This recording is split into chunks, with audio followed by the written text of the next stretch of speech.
पिता इंतजार करता है, पुत्र कैसा भी हो मगर पिता फिर भी उसका इंतजार करता है। चाहे वो घर छोड़ के भी चला जाए, चाहे वो बुरी संगति में पढ़कर भी चला जाए, फिर भी पिता के मन में रहता है, वो अपने बेटे का इंतजार करता है, वो अपनी बेटी का इंतजार करता है। इसलिए उसने कहा मन फिराओ और लौट आओ ताकि तुम्हारे जो पाप हैं वो मिटाए जाए। पिता के पास आने में फायदा है। जब दाऊद से गलती हुई तो उसने नातान नबी के सामने कहा, हे परमेश्वर मैंने महापाप किया है। तो नातान नबी ने उसी वक्त जवाब दिया, परमेश्वर की आत्मा ने उसे बोला, इसको बोल कि तुझे क्षमा कर दिया। जैसे उसने कहा हाँ मुझसे महापाप हुआ है, मुझसे बड़ा पाप हुआ है, उसने कहा यहोवा ने तुझे क्षमा कर दिया। ये है परमेश्वर का न्याय।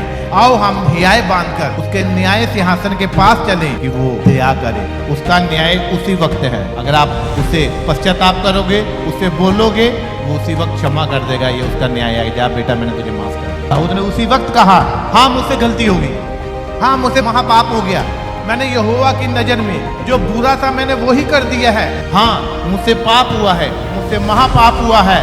ये यहोवा मुझसे बड़ा पाप हुआ है। उसने नातान नबी के सामने, जिसको परमेश्वर ने उसको भेजा था कि दाऊद को जाके बोल कि तूने ये काम किया है, उसने जैसे मान लिया वैसे ही नातान नबी को यहोवा ने कहा, परमेश्वर ने कहा कि तुझे क्षमा भी कर दिया, जा तुझे माफ कर।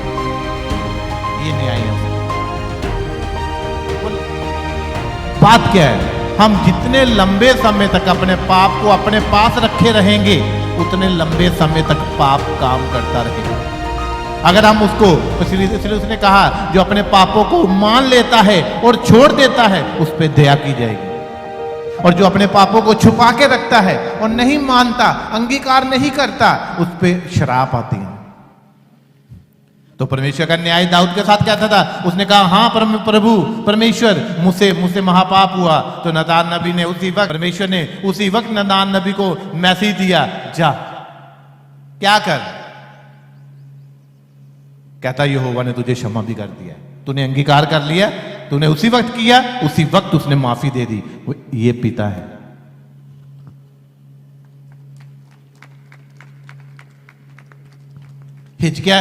हिचकिया को क्या हुआ?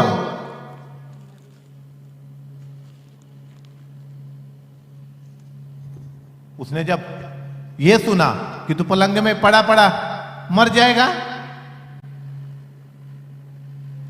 तो उसने अपना मुंह दीवार की तरफ किया और यहोवा से प्रार्थना की। उससे कहा हाँ मुझसे गलती होगी, मैंने तुझे छोड़कर मैंने बाल को बुला लिया, मैं उनको पूछताछ की, बाल के नबियों से पूछताछ कर दी, मैंने इज़राइल का जीवित परमेश्वर को छोड़कर मैंने पूछताछ कर दी किसी तांत्रिक के पास जाकर।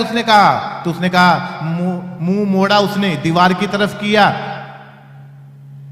फिर यशाया नबी वापिस आया, उसने फिर उसको बोला अब तू क्या होगा?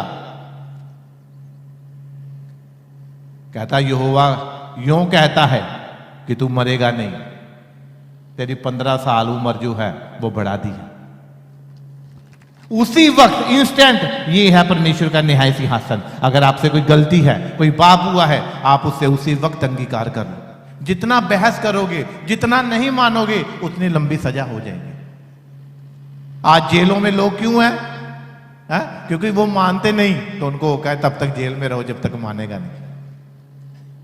तरीक पै गई है, अच्छा अब भी नहीं माना, नहीं जी नहीं हुआ, चलो फिर तरीक अगले महीने दीजिए, चलो फिर दोबारा जेल में।